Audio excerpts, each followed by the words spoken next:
hidup ini lebih indah dan lebih berharga.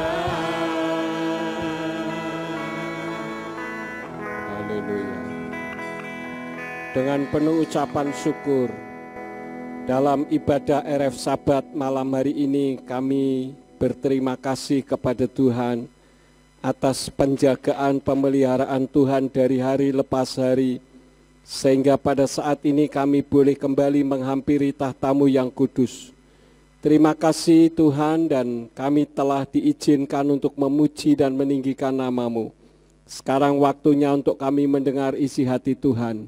Mari Roh Kudus urapi hamba-Mu, urapi setiap kami yang mendengar firman-Mu dengan urapan yang sama, agar firman yang ditaburkan dapat kami pahami dan kami mengerti, sebagaimana Engkau memberikan pemahaman dan pengertian kepada hamba-Mu. Dan jika ada kuasa penguasa roh jahat di udara yang berusaha untuk merebut kebenaran firman, kami tolak dan kami patahkan di dalam nama Yeshua HaMashiach.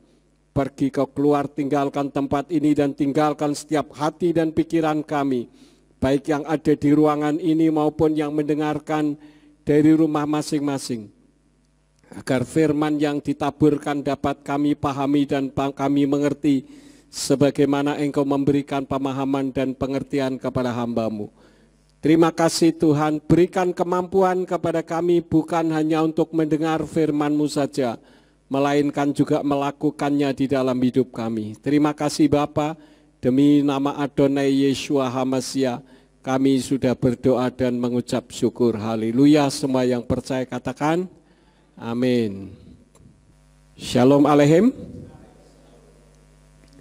Puji Bapak Yahweh, Bapak Ibu saudara sekalian, pada saat ini sesuai dengan flyer yang sudah saudara terima, saya akan membawakan firman yang saya beri judul Amin dalam perspektif Ibrani. Kalau kita perhatikan saudara-saudara, kata amin ini hampir boleh dibilang diucapkan oleh semua orang Kristen. Kapan kata amin itu diucapkan saudara-saudara? Biasanya kalau mengakhiri doa. Jadi amin itu biasa diucapkan pada saat mengakhiri doa. Tetapi amin itu bukan akhir doa. Ya. Segala sesuatu kalau kita pelajari berdasarkan perspektif Ibrani, itu banyak sekali hal-hal yang tidak dipahami oleh umat Kristen sendiri. Misalkan saja tentang Hosana misalkan. Banyak orang Kristen teriak-teriak Hosana. Padahal Hosana itu artinya, ya Tuhan selamatkan saya. Ya Tuhan tolonglah saya, kira-kira begitu. Nah, kalau kita selalu mengucapkan Hosana, berarti kita ini masih belum memiliki iman untuk diselamatkan. Ya. Dan seringkali kita hanya mengutip ayat, tetapi tidak tahu ayat itu muncul dalam perspektif yang bagaimana. Nah, ini yang harus kita pelajari Bapak Ibu saudara sekalian. Misalkan saja yang seringkali saya dengar kalau ada orang mati selalu menggunakan ayat Tuhan yang memberi, Tuhan yang mengambil, terpujilah nama Tuhan. Iya kan saudara-saudara? Nah, padahal kalau kita klarifikasikan dengan ayat yang lain, Tuhan itu tidak pernah mengambil sesuatu dari kita. Setanlah yang datang untuk mencuri, membunuh, dan membinasakan. Yahweh itu datang untuk memberkati dan memberikan sesuatu di dalam kehidupan kita. Lalu kenapa ada orang mengambil ayat itu? Karena ayat itu diucapkan oleh Iyyub. Kalau kita membaca di dalam Iyyub 1 ayat yang ke-21, di sana dari Indonesian Literal Translation dikatakan, dan dia berkata, dengan telanjang aku keluar dari rahim ibuku dan dengan telanjang aku akan kembali ke sana. Yahweh telah memberi dan Yahweh telah mengambil, biarlah nama Yahweh yang diberkati. Ini adalah ucapan Iyyub ketika dia dalam posisi stres, saudara-saudara. Kenapa? Karena dia harta kekayaannya hancur, keluarganya hancur, ya, dan bahkan pada akhirnya dirinya juga menanggung penyakit. Jadi Tuhan tidak pernah mengambil sesuatu dari kita. Karena itu kalau kita munculkan ayat-ayat, kita harus melihat ayat itu muncul dalam kapasitas bagaimana. Konteksnya itu seperti apa. Nah, pada malam ini dalam RF Sabat ini saya akan menyampaikan tentang kata amin. Kata amin dalam perspektif Ibrani. Ternyata Bapak Ibu Saudara sekalian, dalam perspektif Ibrani, amin itu dari kata El Melek Neeman, yang artinya Elohim Faithful King, atau Elohim Raja yang setia, atau Tuhan Raja yang setia. Kalau di dalam bahasa Ibrani hurufnya Alef, Mem, dan Nun akhir, atau AMN, dan sering disalahartikan dengan disebut amin. Amin itu tidak ada di dalam kitab suci, yang ada amen, karena Alefnya itu berbunyi E, karena Alef dan Lamet itu bunyinya L. Jadi kalau ditulis Alef Lamet, Mem Lamet, Ket akhir, kemudian Nun, Alef, Mem, dan Nun akhir. Jadi bunyinya El Melek Neeman, yang artinya Elohim Faithful King, atau Elohim Raja yang setia. Nah, jadi selama ini kita berpikir bahwa amin itu berarti dapat dipercaya atau trustworthy, itu ternyata keliru Bapak Ibu Saudara sekalian. Dan amin juga bukan berarti confirm atau konfirmasi. Juga bukan berarti benar atau kebenaran. Juga bukan berarti support atau mendukung, sama sekali bukan. Memang kalau perspektifnya yang mengandung makna Helenisme itu berarti demikianlah kiranya terjadi atasku. Lalu kalau kita mengetahui amen itu bukan berarti dapat dipercaya, konfirmasi, benar atau kebenaran, atau support. Tadi kita tahu bahwa amen itu artinya apa, saudara-saudara? Elohim, Raja yang setia. Kita ucapkan bersama-sama. Amen artinya Elohim, Raja yang setia. Bersama, 2, 3. Amen berarti Elohim, Raja yang setia. Ya, Elohim Faithful King. Nah, yang menjadi pertanyaannya adalah, siapakah yang disebut Elohim Faithful King? Atau Elohim Raja yang setia itu siapa? Nah, untuk menjabarkan ini, kita mengetahui ada Alef, Bet, Gimel, Dalet yang saudara lihat di capture ini. Ini apa, saudara-saudara? Gematria, ya. Ini adalah gematria.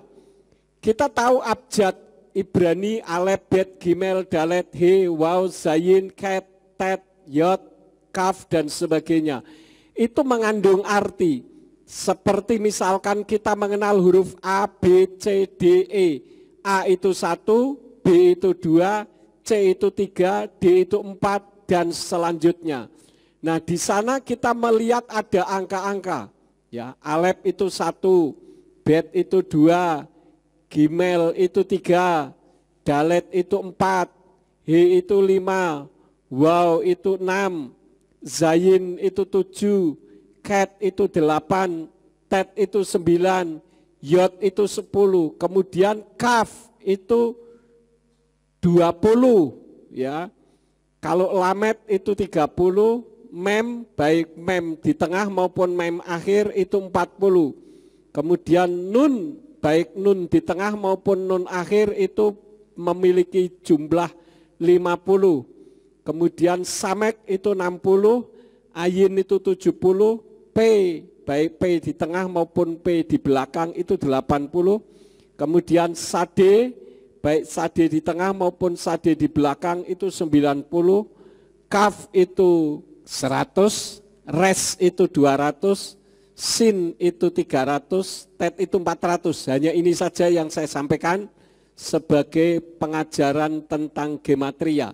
Nanti kita akan melihat lebih dalam khusus untuk gematria, tetapi kali ini saya tidak akan mengajarkan tentang gematria. Jadi siapakah yang disebut Elohim Faithful King? Berdasarkan gematria tadi, saudara-saudara, kita mengenal adanya huruf Ibrani Alef, Dalet, Nun, Yod. Perhatikan hurufnya ya, berdasarkan gematria tadi, Alef, Dalet, Nun, Yod. Alef itu tadi berapa, saudara-saudara? 1 ya. Kemudian ditambah Dalet itu berapa? 4.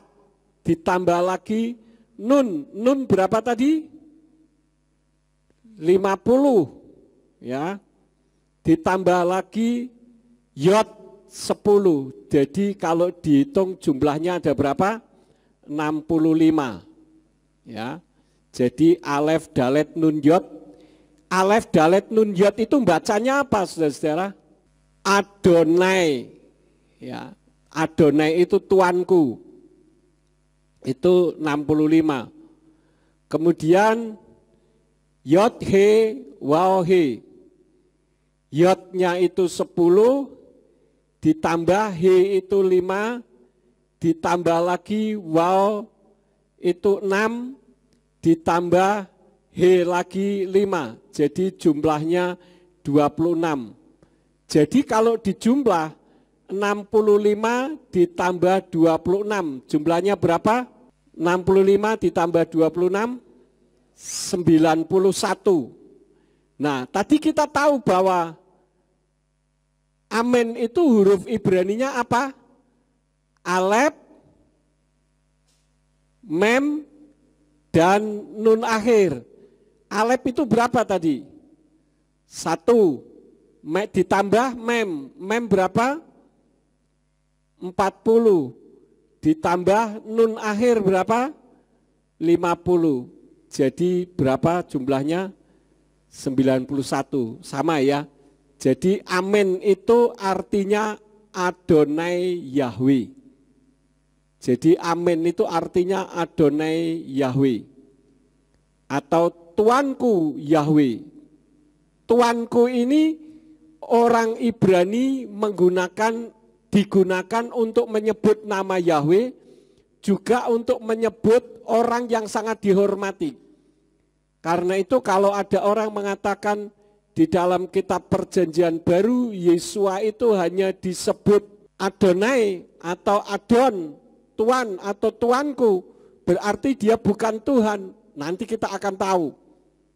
Yang jelas orang Yahudi menyebut Yahweh juga menggunakan Adonai atau Tuanku di samping Elohim. Ya, jadi yang disebut dengan Elohim Faithful King atau Elohim Raja yang setia berdasarkan gematria adalah Adonai Yahweh atau Tuanku atau Tuhanku Yahweh. Dan itu arti Amen dalam perspektif Ibrani, saudara-saudara. Jadi jumlahnya di sana tepat 91 ya. Ini berdasarkan gematria. Nah, kalau kita membaca di dalam kitab Wahyu pasal 3 ayat yang ke-14, di dalam kitab berbahasa Ibrani di sana berbunyi Wa'el malak hakahal beludekia ketaf ko amar ha'amen et ha'emet wahat sedek warasyid beriak ha'elohim. Ini huruf Ibraninya kalau dibaca begitu, dan kalau saya terjemahkan sesuai dengan kalimat bahasa Ibrani artinya, dan tuliskanlah kepada jemaat di Laodikia, Amen, saksi yang setia, Jadi saksi yang setia itu, kembali saya katakan kalau ada H, itu adalah spesifik, hanya satu-satunya. Jadi amin saksi yang setia itu, karena ada orang yang bersaksi tetapi tidak setia. Dan ada orang yang bersaksi setia tetapi bukan itu yang dimaksud, yaitu Adonai Yahweh. Dan yang benar itu, kepala dari ciptaan Elohim mengatakan hal-hal ini. Jadi kalau sesuai dengan Wahyu 3 ayat yang ke-14, terjemahannya, dan tuliskanlah kepada jemaat di Laodikia, amin saksi yang setia itu dan yang benar itu, kepala dari ciptaan Elohim mengatakan hal-hal ini. Jadi amin itu adalah saksi yang setia dan yang benar. Dan ini sesuai dengan gematria tadi, ya. Nah, sekarang kita melihat bersama-sama di dalam kitab Mazmur pasal 145 ayat yang ke-17. Di sana dikatakan, Yahweh itu benar dalam segala jalannya dan kasih setia dalam segala perbuatannya. Cocok enggak saudara-saudara? Cocok ya? Jadi Yahweh itu adalah satu pribadi yang setia dan benar. Itulah Yahweh. Kemudian kita lihat lagi di dalam kitab Yirmiyahu pasal yang ke-42 ayat yang ke-5. Di sana berbunyi, dan mereka berkata kepada Yirmiyahu, biarlah Yahweh menjadi saksi yang benar dan setia di antara kami, apabila sesuai dengan semua hal yang akan Yahweh Elohimmu sampaikan kepada kami akan melakukannya demikian. Jadi sesuai dengan ayat-ayat yang sudah kita baca, maka kita tahu bahwa Yahweh itu adalah saksi yang setia dan yang benar. Nah, kalau kita kembali ke kitab Wahyu 3 ayat yang ke-14 tadi, siapakah yang disebut amin di sana? Tidak lain adalah Yeshua HaMashiach. Ya, Yeshua HaMashiach itulah yang disebut amin di dalam Wahyu 3 ayat yang ke-14. Dan itu bisa diklarifikasikan di dalam kitab Wahyu pasal yang ketiga ayat yang ke-21. Di sana dikatakan, siapa yang menang, aku akan mengaruniakan kepadanya untuk duduk bersama aku di tahtaku, sebagaimana aku pun menang dan duduk bersama Bapakku di tahtanya. Ini adalah Yeshua HaMashiach yang berbicara. Kenapa? Karena Yeshua HaMashiach berusaha untuk digagalkan dalam misinya menyelamatkan umat manusia di atas muka bumi ini. Dengan cara dipukul, ditendang, diludahi, dan sebagainya. Yeshua ketika dianiaya itu merupakan pencobaan dari setan untuk menggagalkan rencananya. Karena itu saya tanya kepada saudara, bisakah Yeshua HaMashiach membela dirinya sendiri? Sangat bisa. Tidak usah dia minta pertolongan malaikat. Dia tinggal mengucapkan sepatah kata, semua yang mau menyalibkan aku mati. Saat itu semua akan mati. Terbukti apa? Ketika Yeshua sedang ada di atas muka bumi ini, dia melihat ada pohon yang tidak menghasilkan buah. Ketika dia katakan mulai sekarang kamu tidak akan mengeluarkan buahnya, ternyata pohon itu bukan hanya tidak mengeluarkan buah, tetapi kering sampai ke akar-akarnya. Jadi ucapan Yeshua itu penuh dengan kuasa dan otoritas. Maka ketika dia bersama dengan murid-muridnya ada di tengah danau, dan murid-murid pada saat itu terkena angin sakal, maka Yeshua katakan, diam, tenanglah, maka angin pun langsung diam. Artinya Yeshua punya otoritas, punya kuasa untuk menguasai dunia. Itu saja kalau kita mempelajari dengan hati yang murni, kita sudah tahu bahwa itu bukan manusia biasa. Sebagaimana saya sampaikan, Yeshua itu bukan 100% manusia dan 100% Elohim. Itu prinsip saya dulu. Berarti di dalam diri Yeshua ada 200%. Itu salah. Yang benar di dalam diri Yeshua adalah 100% Elohim dalam wujud seperti manusia. Dia bukan manusia. Kalau Yeshua manusia, berarti di dalam diri Yeshua ada percampuran spermatozoid dari Yosef dan sel ovum atau sel telur dari Miriam atau Maria. Ternyata kitab suci katakan bahwa Yeshua dilahirkan dari Ruach HaKodes. Dan kitab suci juga menulis di dalam kitab Matius bahwa sebelum Yeshua dilahirkan, Yosef tidak melakukan hubungan seks dengan Miriam walaupun satu kali. Artinya murni yang ada di dalam rahim Miriam adalah dari Ruach HaKodes. Dan dia bukan 100% manusia. Tidak pernah ada manusia dilahirkan tanpa percampuran benih spermatozoid dan ovum antara sperma laki-laki dengan sel telur perempuan, kecuali makhluk jadi-jadian. Tetapi Yeshua bukan makhluk jadi-jadian. Yeshua adalah Elohim, yaitu Yahweh yang turun ke bumi dalam wujud seperti manusia. Dan kalau Yeshua 100% manusia, dia tidak bisa menyelamatkan manusia. Karena tidak ada manusia bisa menyelamatkan manusia. Yang ketiga, kalau Yeshua itu 100% manusia, berarti ada manusia jadi Tuhan. Tidak pernah ada. Kalau Tuhan menjadi seperti manusia, itu gampang saja. Wong namanya Tuhan, El Shaddai, Elohim yang Maha Kuasa.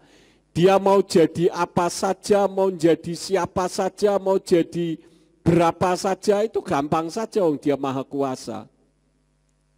Jadi kembali ke apa yang saya sampaikan malam hari ini, siapakah amin di dalam kitab Wahyu 3 ayat yang ke-14 adalah Yeshua HaMashiach. Dan itu dapat dideteksi dari kitab Wahyu 3 ayat yang ke-21. Lalu siapakah amin di dalam kitab Perjanjian Lama? Kita melihat di dalam kitab 1 Tawarikh pasal yang ke-16 ayat yang ke-36. Di sana dikatakan, terpujilah Yahweh Elohim Yisrael dari kekal sampai kekal. Seperti yang saya sudah pernah sampaikan, Yahweh itu adalah nama diri, tetapi nama diri juga mengandung arti. Apakah arti Yahweh? Arti Yahweh adalah dari kekal sampai kekal, sesuai dengan eksistensi atau keberadaannya. Maka seluruh umat itu mengatakan amin. Jadi bukan amin. Kalau amin itu Pak Amin. Ya. Kan seringkali kita mendengar ada orang khotbah, ada amin saudara-saudara? Ya, ada aminnya masih dengerin firman atau aminnya sudah pulang begitu ya. Sebetulnya bukan amin tetapi amin. Amen ya, itu kalau dibaca berdasarkan huruf Ibraninya. Dan terpujilah Yahweh. Jadi Yahweh itu adalah amen di dalam perjanjian lama, sedangkan di dalam perjanjian baru adalah Yeshua HaMashiach. Nah, saya buktikan kalau Yeshua itu adalah Yahweh, yaitu sebagai Alef Wetau atau Alef dan Tau. Alef itu adalah huruf pertama abjad Ibrani, sedangkan Tau adalah abjad terakhir Ibrani. Jadi Alef Wetau itu kalau di dalam bahasa Indonesia itu apa? A dan Z. Yang awal dari segala-galanya dan yang akhir dari segala-galanya. Makanya tadi dikatakan di dalam 1 Tawarin 16 ayat yang ke-36, dari kekal sampai kekal. Itulah arti dari Yahweh. Tetapi Yahweh itu nama diri yang memiliki arti. Boleh dong nama diri mengandung arti? Ya, bahkan banyak orang diberi nama yang mengandung arti positif. Misalkan Untung, Pak Untung, dengan tujuan orang tua memberi nama supaya anaknya kelak bisa hidupnya beruntung terus. Tidak pernah ada orang memberi nama Pak Sial, tidak ada. Yang ada Pak Untung. Kalau lahirnya hari Rebo ya disebut Pak Rebo. Ya, ada Pak Rebo. Saya dulu waktu masih kecil pernah kenal dengan seseorang namanya Pak Rebo. Bahkan ada yang bernama Pak Kemis. Ya, karena mungkin dilahirkan hari Kemis supaya gampang mengingat. Artinya nama itu bisa mengandung arti, tetapi arti belum tentu nama. Nah, sebagai Alef Wetau yang dalam kitab berbahasa Yunani Alfa dan Omega, kita bisa melihat di dalam kitab Wahyu pasal yang ke-1 ayat yang ke-8. Kita baca saja ayat-ayatnya ini, saudara. Wahyu 1 ayat yang ke-8 dikatakan, Yahweh berfirman. Yang berfirman siapa? Yahweh. Aku adalah Alef dan Tau, permulaan dan penghabisan, yang ada dan yang telah ada dan yang akan datang. Jadi memang kekal, itulah Yahweh. Ya. Kemudian kita baca lagi pada ayat yang ke-11 yang mengatakan, akulah Alef dan Tau, yang pertama dan yang terakhir, dan apa yang engkau lihat tuliskanlah dalam sebuah kitab dan kirimkanlah kepada ketujuh gereja di Asia, ke Efesus dan ke Smyrna dan ke Pergamus dan ke Tiatira dan ke Sardis dan ke Philadelphia dan ke Laodikia. Kemudian kita lihat lagi pada pasal yang ke-21 ayat yang ke-6. Dan dia berkata kepadaku, sudah jadi, akulah Alef dan Tau, permulaan dan penghabisan. Bagi siapa yang haus, aku akan memberikan dengan cuma-cuma dari sumber air kehidupan. Jadi ini yang berbicara Yeshua, yang berbicara Yahweh, karena Yeshua itu Yahweh. Ya, Bapak Ibu Saudara sekalian. Kemudian satu lagi di dalam pasal yang ke-22 ayat yang ke-13. Di sana dikatakan, akulah Alef dan Tau, permulaan dan penghabisan, yang pertama dan yang terakhir. Jadi Alef dan Tau di dalam kitab Wahyu tadi pernah diucapkan Yahweh yang berbicara, tetapi kebanyakan di dalam perjanjian baru yang lebih dominan berbicara adalah Yeshua HaMashiach. Nah, ternyata Yahweh di dalam kitab perjanjian lama juga sebagai Alef dan Tau atau Alfa Omega. Kita melihat ayatnya di dalam kitab Yesayahu atau Yesaya pasal yang ke-44 ayat yang ke-6. Di sana dibunyinya begini. Beginilah Yahweh Raja Israel dan yang menebusnya. Yahweh Sebaot berfirman. Yang berfirman siapa? Yahweh. Akulah yang awal dan akulah yang akhir. Dan tidak ada Elohim selain aku. Tidak ada Elohim selain aku. Lalu bagaimana dengan Yeshua? Yeshua itu Elohim. Ketika dia turun di dalam dunia ini dalam wujud seperti manusia, dia berperan sebagai putra Elohim, yaitu sebagai juru selamat umat manusia. Putra Elohim jangan diartikan seperti orang-orang yang tidak beriman dan mengejek. Kapan Tuhan kawin? Lalu kalau Yeshua lahir, siapa yang jadi bidannya? Ini adalah pemikiran orang yang oon, orang yang bloon.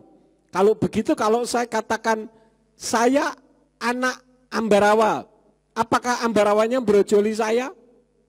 Kalau saya mengatakan mari kita naik ke anak tangga, apakah tangganya punya anak? Lalu anak baju, apa anak baju? Kancing, apakah bajunya punya anak? Jadi ini orang yang mengatakan bahwa anak manusia atau anak Tuhan itu berarti Tuhannya punya anak. Ini orang yang menghina, ya. Tidak tahu tapi sok tahu, menghina. Ya. Kemudian kita lihat lagi pasal 48 dari Yeshayahu ayat yang ke-12.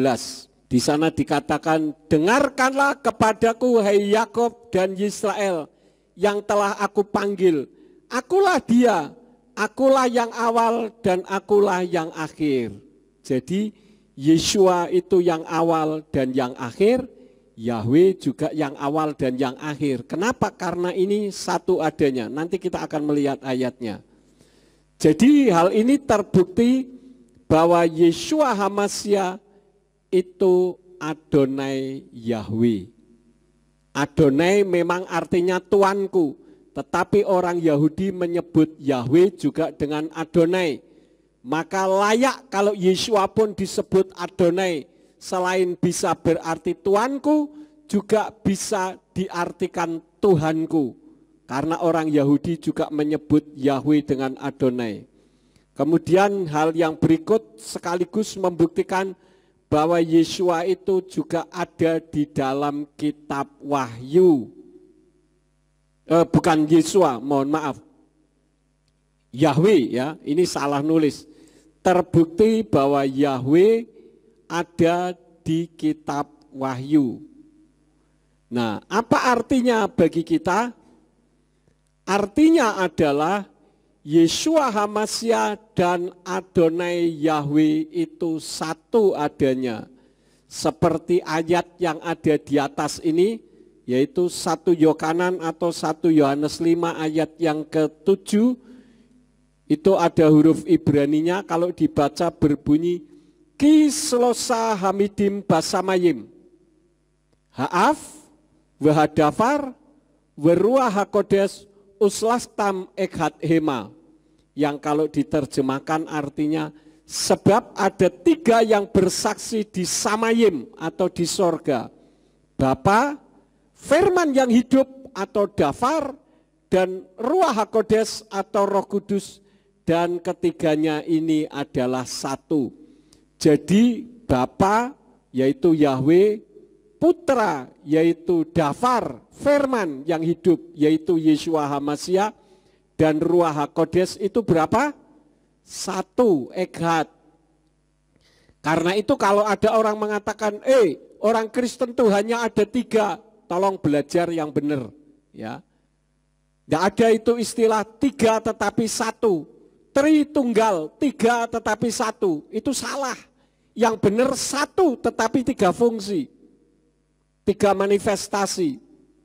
Jadi 1 bukan 3. Kalau Tritunggal itu 3 tetapi 1. Yang benar 1 tetapi 3. Tunggal tri. Itu kalau mau pakai istilah-istilah Tritunggal atau Tunggal tri.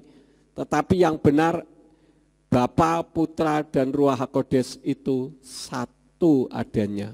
Tetapi 3 fungsi, ya. Kemudian Yahweh, arti yang selanjutnya, Yahweh itu ada di dalam kitab Kejadian sampai kitab Wahyu. Itu artinya bagi kita. Karena itulah maka Yahweh Elohim, Yeshua HaMashiach, dan Ruah HaKodes itu ada di hati setiap orang yang mengasihinya. Jadi kalau Yahweh ada di kitab Kejadian, Keluaran, Imamat, Bilangan sampai kitab Wahyu, artinya di setiap kitab ada, maka itu membuktikan bahwa Yahweh Elohim, Yeshua HaMashiach, dan Ruach HaKodes ada di setiap hati orang yang mengasihinya. Yang menjadi permasalahannya adalah saudara mengasihi Elohim atau tidak. Kitab suci katakan kalau saudara mengasihi Elohim, berarti kehidupan saudara harus dituntun oleh Roh Elohim. Ya, itu yang diucapkan oleh Rabi Saul. Jadi dia ada di dalam hati manusia, karena itu dia disebut sebagai penasehat ajaib. Immanuel, Imuna Anachnu Elohim. Elohim yang berdiam di dalam kita, di dalam manusia. Kemudian arti yang selanjutnya, Yahweh Elohim, Yeshua HaMashiach, dan Ruach HaKodes itu mengetahui setiap permasalahan umatnya. Ya dong, karena dia ada di dalam hati kita, artinya dia mengetahui setiap permasalahan kita. Karena dia tahu rahasia hati manusia di dalam Mazmur pasal yang ke berapa saudara-saudara? 44 ayat 22. Itu sering kali saya katakan ya, bahwa Bapa Yahweh mengetahui rahasia hati manusia. Kemudian yang selanjutnya artinya bagi kita, Yahweh Elohim, Yeshua HaMashiach, dan Ruach HaKodes adalah Elohim yang setia dan benar. Seringkali kita justru yang menjadi orang yang tidak setia kepada Tuhan kita. Tapi Tuhan selalu setia untuk menunggu pertobatan kita. Memang manusia tidak ada yang sempurna. Terkadang kita jatuh di dalam dosa. Mari kita belajar seperti Daud. Ketika jatuh di dalam dosa, dia mengakui dosanya dan dia mohon ampun kepada Bapa Yahweh untuk tidak melakukan dosa yang selanjutnya. Ya, walaupun dia realitas membuktikan berkali-kali jatuh di dalam dosa, tetapi berkali-kali juga dia minta ampun, tetapi bukan berarti mempermainkan Bapa Yahweh. Kecuali kalau orang memang sengaja mempermainkan Bapa Yahweh, ya. Ini lain perkara. Tetapi kalau kita itu betul-betul bertobat, Yahweh, Yeshua HaMashiach, dan Ruach HaKodes adalah Elohim yang setia dan benar. Artinya kita selalu dibenarkan dan dia setia untuk membuat kita ada di dalam keselamatannya. Jadi sebagai statement yang terakhir, artinya bagi kita bahwa Elohim yang kita sembah itu suatu kebenaran. Amin, amin, amin. Artinya bahwa saudara itu sudah menyembah kepada Tuhan yang benar. Jadi jangan saudara tinggalkan iman yang kita miliki saat ini. Memang kita melihat bahwa terkadang dunia berusaha untuk menyeret kita supaya kita keluar dari jalur keselamatan. Melalui apa? Melalui tantangan hidup. Terasa kita tidak mampu berbuat banyak, keuangan sudah tidak ada lagi, tetapi bukan berarti kita mencari uang dengan cara yang haram.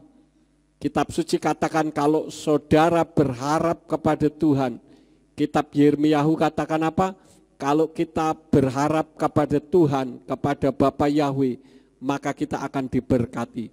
Tetapi terkutuklah bagi orang yang berharap kepada manusia.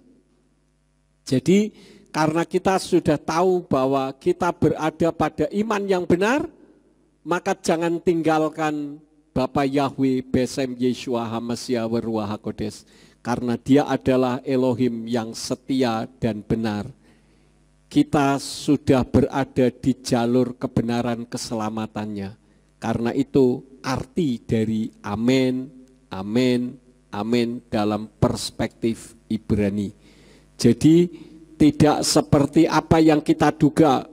Makanya kita seringkali mengucapkan amin hanya untuk menutup doa. Kalau kita sedang berdoa, kalau sudah ada suara amin, berarti kita mengakhiri doa, melek mata, ya. Bukan itu. Tetapi artinya Yahweh Elohim adalah Tuhan yang setia dan benar. Saya mengharap melalui pengajaran amin dalam perspektif Ibrani pada RF Sabat malam hari ini akan membuat saudara ingat ketika saudara mengucapkan amin atau amen, berarti saudara tahu bahwa Yahweh Elohim Besem Yeshua Hamasya Waruah Kodes setia dan selalu setia kepada saudara. Amin. Ya, itu tadi amin ya. Artinya Bapa Yahweh setia kepada kita semuanya. Saya tidak akan memperpanjang firman, biarlah firman ini akan menjadi pemahaman dan pengertian di dalam kehidupan kita. Mari kita bangkit berdiri bersama-sama untuk kita akhiri ibadah RF Sabat pada malam hari ini.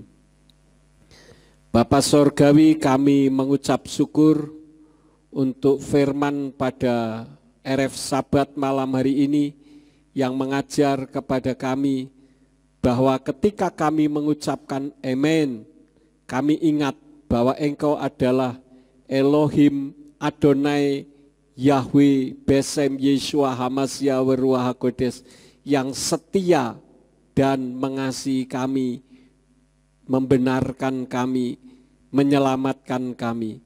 Karena itu ajar kepada kami supaya kami juga setia dan selalu berada di dalam kebenaran firman-Mu. Kami belajar untuk seperti Rabi Saul, kesulitan hidup atau apapun juga tidak membuat kami goyah dan meninggalkan Tuhan, ataupun kami selalu berharap kepada manusia, tetapi kami akan belajar untuk setia dan berharap hanya kepada Bapa Yahweh. Karena firman-Mu mengatakan, carilah dahulu kerajaan Elohim dan kebenarannya, maka semuanya akan ditambahkan kepadamu, yaitu apa yang menjadi kebutuhan kami apabila kami depend on you, kami bergantung mutlak kepada Tuhan, kami gandul Gusti, maka Tuhan akan memberkati dan selalu memberkati dengan setia karena Engkau adalah Elohim yang benar. Terima kasih Bapa, meteraikan firman-Mu di dalam setiap kehidupan kami, baik yang ada di ruangan ini maupun yang mendengarkan firman dari rumah masing-masing. Terima kasih Bapa. Kalau sebentar kami akan meninggalkan tempat ini, kami akan berpisah. Kirim malaikat untuk menjaga, melindungi kami. Tibakan di rumah masing-masing dengan selamat. Dan semua yang sudah ambil bagian di dalam pelayanan pada RF Sabat malam ini, Engkau pakai semakin hari semakin heran. Sekarang berkatilah kami karena kami siap menerima berkat daripada-Mu. Mari kita angkat kedua belah tangan kita untuk menerima berkat Yahweh. Yefarka Yahweh weyes mereka. Yahweh memberkati engkau dan memelihara engkau. Yaer Yahweh panah oleh kawikuneka. Yahweh menyinari engkau dengan wajahnya dan memberi engkau anugerah. Yisa Yahweh panah oleh kawiyashem leka shalom. Yahweh menghadapkan wajahnya kepadamu dan memberi engkau damai sejahtera. Diberkatilah engkau di kota dan diberkatilah engkau di ladang. Diberkatilah buah kandunganmu, hasil bumimu dan hasil ternakmu, yakni anak lembu sapimu dan kandungan kambing dombamu. Diberkatilah bakulmu dan tempat adonanmu. Diberkatilah engkau pada waktu masuk dan diberkatilah engkau pada waktu keluar. Sekarang pulanglah dan terimalah berkat kasih Bapa Yahweh Sang Pencipta, kasih karunia Adonai Yeshua Hamasya Sang Pembeli jiwa, dan Ruach HaKodes menyertai saudara sekalian sampai Maranatha. Adonai Yeshua Hamasya datang kembali untuk yang kedua kali dan mengangkat kita semua. Haleluya, semua yang percaya katakan amin. Selamat malam, Shabbat Shalom, Bapa Yahweh memberkati.